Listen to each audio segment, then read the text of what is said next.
Jadi pertama kita akan mempelajari terkait dengan hukum, baik itu hukum tentang pers dan juga hukum tentang penyiaran. Dan kedua adalah terkait dengan etik, ya. Anda mungkin pernah dengar kode etik jurnalistik, ya. Nah, setiap wartawan itu diberi panduan kode etik jurnalistik, ya. Kita akan belajar kode etik jurnalistik itu, ya. Kemudian tentu saja nanti di akhir akan kita pelajari juga kasus-kasus tentang media massa sebagai contohnya, ya. Apa saja kasus yang dihadapi oleh media massa. Misalnya dulu kan ada kasus dihadapi oleh Tempo, misalnya pemberedelan gitu ya. Pemberedelan Tempo. Pemberedelan itu penghentian operasi, ya. Jadi pemerintah mencabut izin operasi suatu media itu pemberedelan gitu ya. Nah, kemudian apa yang dimaksud hukum? Ya, tentu Anda sudah tahu, hukum adalah aturan yang diciptakan oleh suatu lembaga kenegaraan, yaitu diciptakan oleh DPR. Ada undang-undang tentang kepemiluan, ada undang-undang tentang banyak lah ya. Dan kemudian ada undang-undang tentang pers, dan ada undang-undang tentang jurnalistik, atau ada undang-undang tentang penyiaran, bukan jurnalistik ya. Undang-undang pers itu mencakup keseluruhan pers ya, tetapi undang-undang jurnalistik itu lebih pada pers elektronik ya, televisi, media gitu ya. Itu yang dicakup oleh undang-undang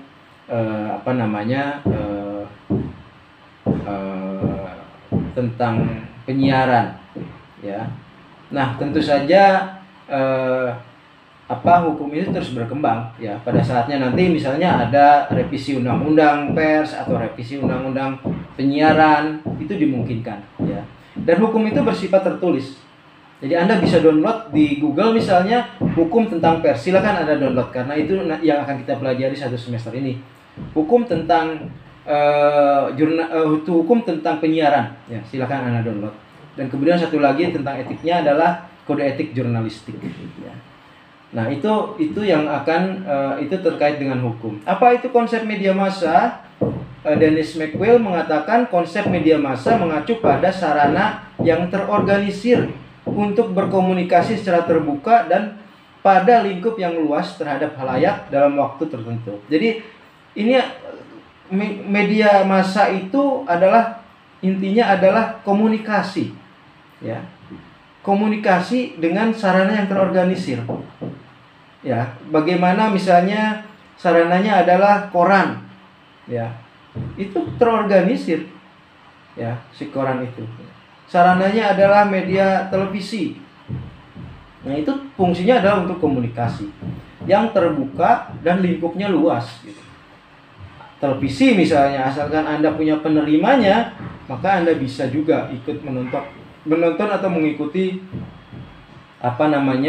pemberitaan di televisi tersebut gitu ya. Nah, jadi hukum media massa adalah segala hal yang berkaitan dengan pengaturan kepentingan umum berkaitan dengan aktivitas komunikasi yang diperantarai oleh teknologi. Itulah hukum media massa. Ya. Pengaturan ya. Pengaturan tentang aktivitas komunikasi gitu ya, yang diperantarai teknologi media. Itu hukum media massa. Jadi yang akan kita pelajari adalah pengaturan aktivitas komunikasi. Paham ya? Nah, pengaturan itu misalnya tadi ada undang-undang pers, ada undang-undang penyiaran, ada kode etik jurnalistik ya, dan tentu ada aturan-aturan yang lainnya ya. Oke. Nah, ini slide-nya bergerakan ya. Sekarang kita perlihatkan UUD 45 ya. Bergerak. Ya, oke. Jadi kita lihat di Undang-Undang Dasar 45 ada pasal 28F. Ini pasal dalam konstitusi yang mengatur tentang komunikasi terkait dengan media massa ya. Bunyinya pasal 28F UUD 45, setiap orang berhak untuk berkomunikasi dan memperoleh informasi. Berkomunikasi dan memperoleh informasi untuk mengembangkan pribadi dan lingkungan sosialnya serta berhak mencari, memperoleh, memiliki, menyimpan, mengolah, dan menyampaikan informasi dengan menggunakan segala jenis saluran yang tersedia. Itulah bunyi konstitusi terkait dengan media massa ya. Setiap orang itu punya hak untuk berkomunikasi ya. Karena itu setiap orang bebas ya untuk mengkomunikasikan itu.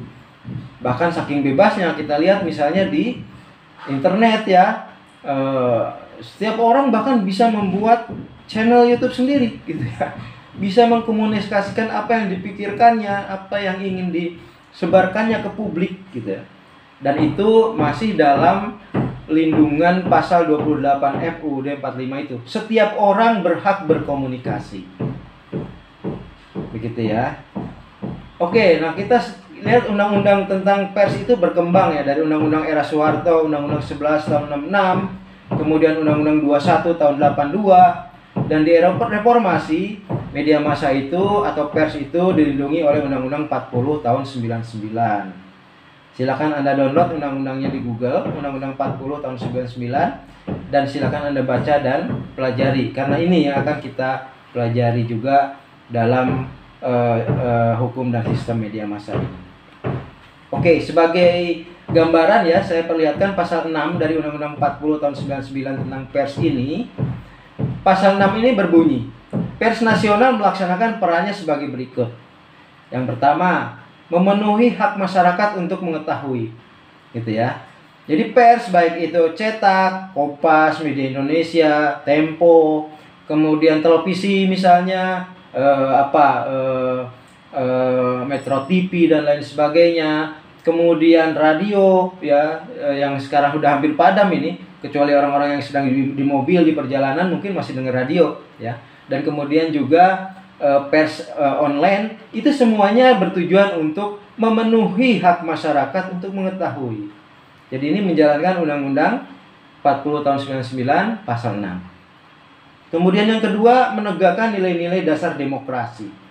Jadi pers juga mengemban tugas menegakkan nilai-nilai demokrasi. Ya. Nilai-nilai demokrasi, bagaimana misalnya pemilihan presiden kemarin juga diliput oleh pers ya, karena pers bertugas antara lain menegakkan nilai-nilai dasar demokrasi. Kemudian mendorong terwujudnya supremasi hukum dan hak asasi manusia. Bagaimana misalnya hak-hak asasi manusia itu dikangkangi di program atau di proyek PIK 2 itu ya. Bagaimana orang dipaksa untuk menjual tanahnya, itu menjadi bagian dari tugas pers untuk meliput. Bagaimana laut itu dipagari, coba kemarin Anda lihat media beritanya.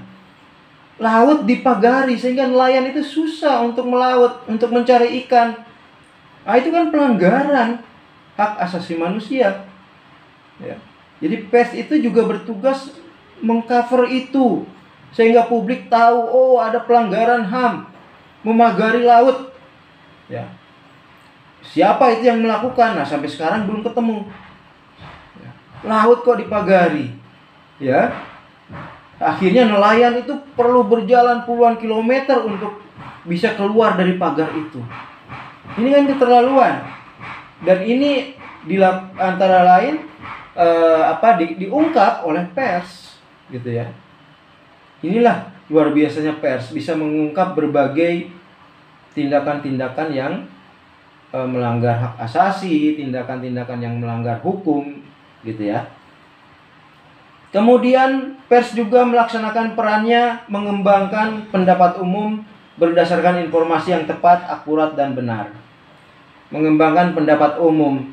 Bagaimana umum kemudian melihat berpendapat penggusuran di pantai utara Jawa itu untuk kepentingan pengembang, bagaimana nelayan dirugikan karena jalannya untuk melaut itu dihambat ya, entah oleh siapa, sampai sekarang belum ketemu nih sampai hari ini tanggal 14 bulan 1 tahun 2025. Siapa yang memagari laut itu ya, melanggar HAM, melanggar hukum gitu ya.